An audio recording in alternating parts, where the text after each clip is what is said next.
సొరకాయ పేరు చెప్తేనే చాలు కిలోమీటర్ పరిగెడతాను. అలాంటిది ఇంట్లో సొరకాయ ఉంది. "ఎందుకు తెచ్చావే తిన్నప్పుడు" అని అడిగింది. "లేదే జ్యూస్ చేసుకొని తాగితే బావుంటదంట" అంటే, "కూర ఒకటి తిని గానీ నీకు జ్యూస్ కావాలా?" అని చెప్పి తిట్టింది.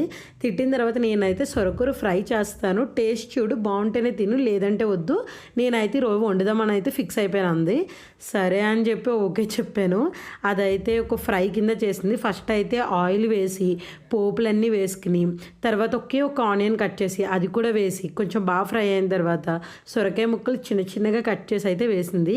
అది కొంచెం దగ్గరికంటే వచ్చిన తర్వాత అప్పుడు సాల్ట్ వేసుకుంది. సాల్ట్ వేసుకుని మళ్ళీ మూత పెట్టేసి ఇంకొంచెం సేపు మగ్గిన తర్వాత లైట్గా కొంచెం కారం వేసి ఇంకొంచెం సేపు దగ్గరికి వచ్చిన తర్వాత మగ్గనిచ్చి స్టవ్ కట్టేస్తే అయిపోయింది. మా చెల్లేమో రైస్ అంతా పెట్టి "అక్క తిను" అంది. కొంచెం భయం వేసింది ఏంటిది బాగుంటుందా లేదా అని. ఫైనల్గా అయితే అదంతా ప్రేమగా చేసినందుకైనా తినాలని చెప్పి తిన్నాను.